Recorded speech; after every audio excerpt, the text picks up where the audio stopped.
But first of all, from my own perspective, I mean, asset management is about making really good decisions, right? And achieving your desired outcomes, right? And that's where leadership comes in, because that's really what they care about. They want to be able to make the right decision. They want all the outcomes that you promised them from the very beginning to be achieved. Now, there are many challenges to that, right? So I'm gonna go through like a few things that I have picked up on the comments from the panelists. First of all, Amelia talked about a process for prioritizing investments, a process also not just when you select a project, understanding whether you achieve the outcomes in the end.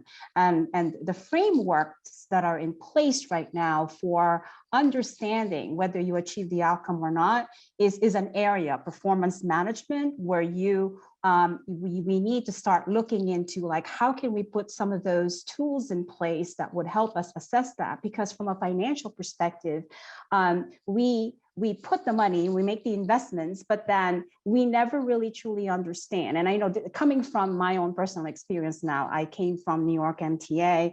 My experience over there is that we were very good at pushing out projects and achieving, large capital programs and putting those in place, but not really truly understanding whether we saved money, whether it was truly resilient or as resilient as we had hoped it would be, those assets. So I think that is the one thing when Amelia mentioned that is that something that is a question that we could talk about?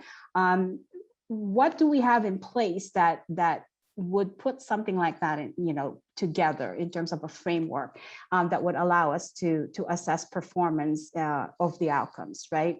The second thing I wanted to address was David had mentioned that, the report cards, right? How it's evolved over time, and now there's more mention of asset management. And I truly agree with that, because as someone who came from a public transit agency, the agencies have been evolving as well in developing these plans and getting better and better at it. I mean, I think Lou described the process from Denver. MTA is similar in terms of really becoming more and more adept to really understanding the need for these plans and doing a good planning process. But the focus in general always is on capital. Any organization is always saying, here's my 5-year capital plan, billions of dollars that they put out. And, the maintenance planning aspect of it always seems to kind of be taking a back step, right? And so the holistic perspective is something that needs to be encouraged more and more, even put into requirements that not only are you able to demonstrate that this capital project is going to achieve X, what is the impact on maintenance and operations over the life of that asset? Because there are many surprises that happen. You put in a brand new shiny thing, and then all of a sudden it's done, it's implemented, everybody moves on to the next build, and here maintenance and operations is struggling. They don't have the capabilities, they don't have the systems, they don't quite understand, how that asset fits into all their operational plans. I mean, there's a lot of those issues that I know personally, and we've encountered as we've been working closely with maintenance and operations folks versus the capital planning folks. So I wanted to just throw that out there, that I think it would be great to see asset management planning to become more and more holistic, that really focuses on both sides, and the balance of CapEx and OpEx is so key.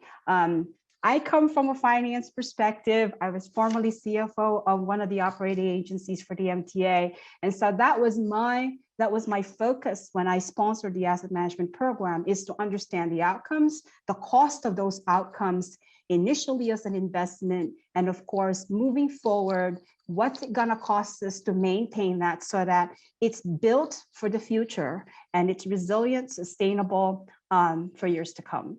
So I wanted to start off then by just talking about asset leadership and where that really, I mean, I think it addresses, it's very much needed, right? You need sponsorship at the leadership level. What do we say to our executives? I mean, how do we get them to buy in? Because they know what they want. They want outcomes, right? And they want better decisions. But then everything you have to put in place, from people, process, technology, and data is big, right? And it has to be all integrated.